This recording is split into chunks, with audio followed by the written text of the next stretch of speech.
ભગવાન કૃષ્ણનું છે ને 100 સાથેનું એક જબરો નાતો છે. ત્યાં 100 ગાઢ પૂરી થઈ હતી અને પેલાને મોતના ઘાટે ઉતાર્યો.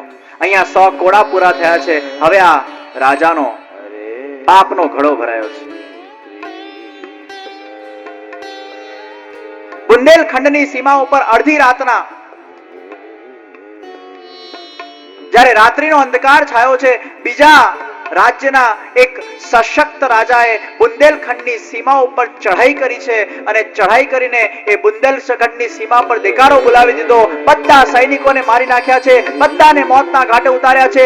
અડધી રાતના રાજાના કક્ષમાં જઈને રાજાની ચોટલી પકડીને એને ઉભો કર્યો છે, એનું ધડ માથાથી અલગ કર્યું છે. એ રાજા મોતના ઘાટે ઉતર્યો છે. આખું બુંદેલખંડની સીમામાં એક જબરદસ્ત સન્નાટો ફેલાઈ ગયો છે. બધો એ રાજાનું બધું જ નાશ પામ્યું છે અને નવા રાજાએ એ સીમાના ઉપર કબજો કર્યો છે.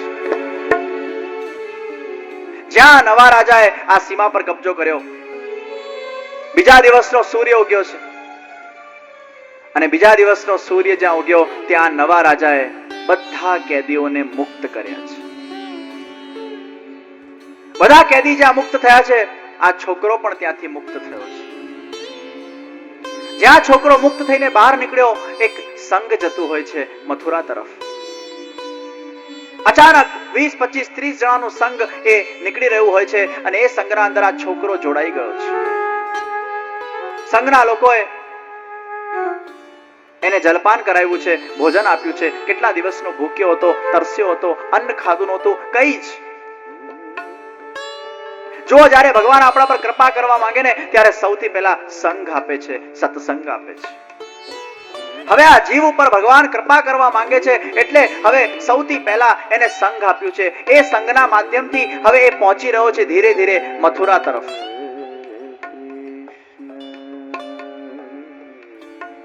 એ સંઘના માધ્યમે પહોંચ્યો છે મથુરા અને મથુરામાં પહોંચીને પણ કૃષ્ણ નામની ધૂનના અંદર વ્યસ્ત થયો છે. કૃષ્ણનું જપ કર્યા કરે, સ્મરણ કર્યા કરે. એને થયું વળી પાછા રાજા મને શોધતા શોધતા કદાચ અહીંયા વ્રજ સુધી પહોંચી જાય અને પાછા બીજા રાજાની સલામ માટે ફોર્સ કરે. આ બધી માથાપૂટમાં કોણ પડે? એના કરતા એક કામ કરું, હું એવી જગ્યાએ સંતાઈ જાઉં કે પિતાજી સપનામાં પણ મને ત્યાં શોધી ન શકે. ગિરિરાજની કંદરાવના અંદર બેસીને કૃષ્ણ નામની જપ કર્યા કરે, ધૂન કર્યા કરે. ભિક્ષા માંગવા જાય સવારે, ભૂખ લાગે ને, અને ભિક્ષા માંગતી વખતે પણ શું માંગે છે? અરે મૈયા, મુझे थोड़ा सा कृष्ण दे दो ना. अरे ओ मैया, मुझे कृष्ण चाहिए. ભિક્ષાના અંદર એને દાળ જોઈતી નથી, ભાત જોઈતું નથી, શાક જોઈતું નથી, રોટી જોઈતું નથી, કોઈ નામ પણ એને ખબર નથી. કૃષ્ણ સિવાય એને કઈ જોઈતું જ નથી. મારો શ્વાસ પણ કૃષ્ણ છે, મારું ભોજન પણ કૃષ્ણ છે, મારા રોમ રોમનો અહેસાસ કૃષ્ણ છે. કૃષ્ણમય એનું જીવન થઈ ગયું છે. કૃષ્ણની આકાંક્ષા છે, કૃષ્ણની અભિલાષા છે. રોજ ભિક્ષા માંગે અને ભિક્ષામાં કૃષ્ણ માંગે. એક જગ્યાએ બેસીને તપ કર્યા કરે, જપ કર્યા કરે, ખોવાયેલો રહે, કોઈનાથી વાતચીત કરે નહીં, બસ કૃષ્ણની મસ્તીમાં. હવે આ જીવ પર કૃપા થશે, પણ કૃપા ક્યારે થાય? જ્યારે ગુરુ પધારે ને. એ પુષ્ટિ ભક્તિનું કમલ એના હૃદયમાં ખીલેલું છે, પણ એના પર કૃપા ક્યારે થશે? જ્યારે ગુરુરૂપી સૂર્યના નેત્રરૂપી કિરણ એના જીવન પર પડશે. શ્રી વલ્લભાચાર્યજી મહાપ્રભુજી જ્યાં સુધી વ્રજમાં પધારશે નહીં ત્યાં સુધી એના પર કેવી રીતે કૃપા થશે? અત્યારે મહાપ્રભુજી ક્યાં છે? ગોકુલમાં. શ્રીનાથજીએ બ્રહ્મ મંત્ર આપ્યું છે. આ છોકરો પહોંચી ગયો છે વ્રજમાં. આ છોકરા પર પણ કૃપા થશે. એ કૃપા ક્યારે થશે? જ્યારે શ્રીનાથજી પ્રગટ થશે. હવે શ્રીનાથજીને પ્રગટ કરવા માટે અમારા શ્રી વલ્લભાચાર્યજી મહાપ્રભુજીએ ગોકુલથી પ્રયાણ કર્યું છે આન્યોર તરફ. શ્રી મહાપ્રભુજી ગોકુલથી આન્યોર તરફ પધાર્યા છે અને આન્યોરમાં સદુ પાંડેના ઘરે આપે મુકામ કર્યો છે. જ્યાં સદુ પાંડેના ઘરે આપના પગલા પડ્યા છે, સદુ પાંડે પૂછ્યું છે પરિવારજનોએ, મહારાજ આપ કઈ જલપાન કરશો, કઈ ફલાર કરશો? મહાપ્રભુજી સાથે 5-7 સેવકો હતા, એમને સ્પષ્ટતા કરી કે અમારા આચાર્ય ચરણ કોઈના ઘરનું લેતા નથી, પેલા સેવક કરે છે. અને આ બધી વાતચીત ચાલતી હતી ત્યાં તો દૂરથી એક પર્વત પરથી અવાજ આવ્યો, અર્યો નરો, अरियो नरो, मेरा नेग का दूध जल्दी लाओ. अरे वारी जाऊं लाला, अभी आई. ઘરમાં પરોણા આવ્યા છે, બસ આ મહેમાનોનું સમાધાન કરીને બસ હમણાં આવી તમારા પાસે. અરે નરો, મહેમાનો આવ્યા તો ભલે આવ્યા, અત્યારે મને જલ્દી દૂધ પીવડાવો, મારો સમય થઈ ગયો છે. સદુ પાંડેના ઘરમાં એ 5-7 વર્ષની નાની છોકરી દૂધનો કટોરો લઈને એ જઈ રહી છે ગિરિરાજી તરફ, એ દેવદમન શ્રીનાથજી બાવાને દૂધ પીવડાવવા. અને દૂધ પીવડાવીને જ્યારે પાછી આવી દોડતી, ત્યારે મહાપ્રભુજી નરોને પૂછ્યું, तुम ही नरो हो ना? जी महाराज, आपने कैसे जानियो? अरे अभी तुम्हारे नाम की किसी ने आवाज लगाई थी. अरे वो तो देवदमन है ना, वाको नेग है, मेरे हस्त सो दूध पीवे को. वाको दूध पिया आई. अच्छा, यहां में कुछ बच्यो है? अरे महाराज, अंदर इतना दूध पड़ो है, आप बोलो तो अभी मैं लाऊं. नहीं, हमको यही में શું चाहिए. આ કટોરામાંથી જ મને दूध चाहिए.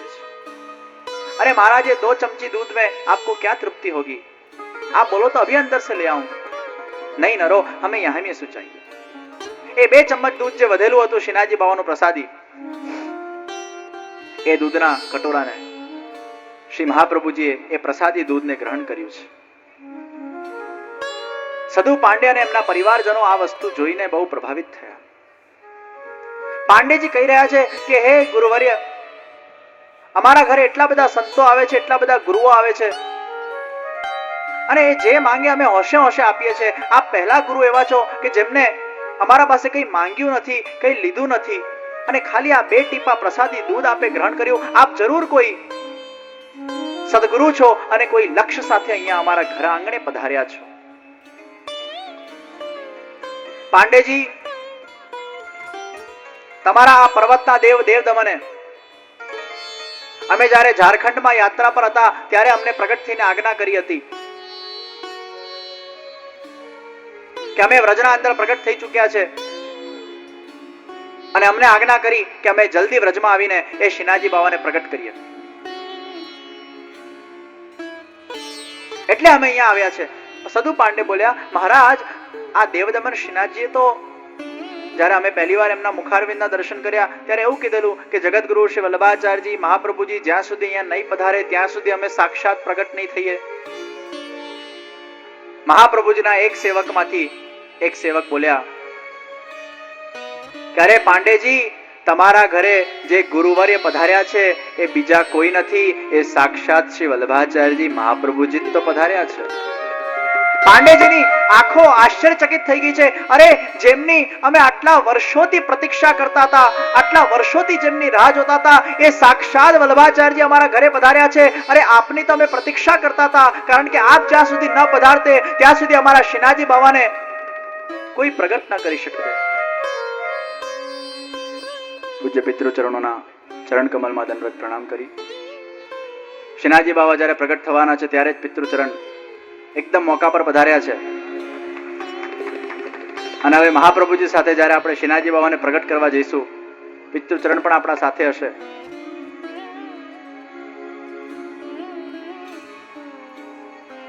સદુ પાંડેના ઘરે શ્રી મહાપ્રભુજીની પધરામણી થઈ છે.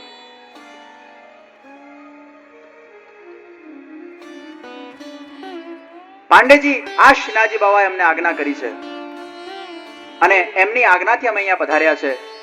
ધન્ય ધન્ય થઈ ગયા છે સદુ પાંડે, એમનો પરિવાર. અમે આપની જ તો પ્રતીક્ષા કરીને બેઠા છે પ્રભુ. આપ પધાર્યા, અમે ધન્ય થયા. અત્યાર સુધી અમે કોઈને ગુરુ કર્યા નથી, કદાચ આપના માટે અમે કોરા રહી ગયા હોઈશું. બસ હવે અમને શરણે લો, હવે અમને આપના બનાવો, અમને બ્રહ્મ સંબંધ પ્રદાન કરો, અમને આપના સેવક કરો. શ્રી મહાપ્રભુજીએ યોગ્ય જીવોને આશ્વાસન આપ્યું કે તમને લોકોને બ્રહ્મ સંબંધ કાલે સવારે આપવામાં આવશે. આજનો દિવસ બધાએ વ્રત કરવાનું રહેશે. હવે બધા રાહ જોઈને બેઠા છે. આખા વ્રજના અંદર બધાને કહેવડાવવામાં આવ્યું છે કે કાલે સવારે આપણે કેટલા વર્ષોથી જે શ્રીનાથજી બાવાની પ્રતીક્ષા કરીને બેઠેલા હતા એ શ્રીનાથજી બાવા હવે પ્રગટ થવાના છે. ઘર ઘર સુધી સમાચાર પહોંચી ગયા છે. રાત્રિના સત્સંગમાં હજારોની સંખ્યામાં લોકો ઉપસ્થિત થઈ ગયા છે અને શ્રી મહાપ્રભુજીએ આ દેવદમન શ્રીનાથજીનું મહત્તા સત્સંગના અંદર સમજાવી છે. કુંભનદાસજી, સદુ પાંડેજી, ધર્મદાસજી આ બધાને એમના શ્રીનાથજી બાવા સાથેના અનુભવોને શ્રી મહાપ્રભુજી પોતે જાણ્યા છે. શ્રી મહાપ્રભુજી એલાન કર્યું છે કે આ તમારા બધાનું સૌભાગ્ય છે. કૃષ્ણ ભગવાન સાક્ષાત શ્રીનાથજી બાવાના રૂપમાં આપણા આ વ્રજના અંદર પ્રગટ થવાના છે અને અનગિનત વર્ષો સુધી એ સુંદર લીલાઓના માધ્યમથી તમારા બધાના જીવનના અંદર એ ભક્તિમયતા અને પ્રભુમયતાને સંસ્થાપિત કરશે. બધા ખૂબ રોમાંચિત થયા છે, ઉત્સાહિત થયા છે. આજની ઘડી તે રડિયામણી જેની અમે વાટ જોઈ રહ્યા હતા એ શ્રીનાથજી હવે પ્રગટ થવાના છે. બધા રાત્રિએ જઈને સૂઈ ગયા છે, કોઈને ઊંઘ આવી નથી. બધા એ જ વિચારોમાં છે કે શ્રીનાથજીના દર્શન કેવા હશે, એ શ્રીનાથજીનું સ્વરૂપ કેવું હશે, એમના ચરણારવિંદ કેવા હશે, એમનું હૃદય કમળ કેવું હશે, એમના હસ્ત કેવા હશે. રાહ જોઈને બેઠા છે કાલે हमारा आंखों समक्ष हमारा श्रीनाथजी बाबा प्रकट થશે. वो कैसे होंगे, कैसा उनका स्वरूप होगा. બધાના મનમાં બસ એક ઉમળકો છે, આનંદ છે. દૂર દૂરથી લોકો આવી ગયા છે, દૂર દૂરથી બધાને ખબર પડી ગઈ છે આજે અમારા શ્રીનાથજી પ્રગટ થશે. બીજા દિવસની વહેલી સવાર પડી છે. હજારોની સંખ્યામાં વૈષ્ણવો એ મહાપ્રભુજીનું જ્યાં મુકામ હતું ત્યાં પધારી ગયા છે. બધાના મનમાં બસ ઉમળકો છે. કોઈના અંદર હવે ધૈર્ય રહ્યું નથી. બધા બસ હવે ભાવ કરી રહ્યા છે, પધારો શ્રીનાથજી, અમારા વ્રજમાં ઉત્સવ બનીને પધારો શ્રીનાથજી, અમારા આંગણમાં ઉત્સવ બનીને પધારો શ્રીનાથજી, અમારા હૃદયના અંદર ઉત્સવ બનીને પધારો શ્રીનાથજી. ક્યારના અમે પ્રતીક્ષા કરી રહ્યા છે. આજે આ કથા મંડપના અંદર પણ આપણે શ્રીનાથજી બાવાને સાક્ષાત પ્રગટ આપણા ભાવથી કરવાના છે, આપણા હૃદયના અંદર. આજે આ કથા મંડપના અંદર આપણે દિલથી શ્રીનાથજી બાવાને બોલાવવાના છે, આવો શ્રીનાથજી, પધારો શ્રીનાથજી, અમારા આંગણના ઉત્સવ બનીને આવો, અમારા જીવનમાં એ ભક્તિની સુગંધ બનીને આવો, અમારા જીવનને આપમય બનાવવા માટે આવો.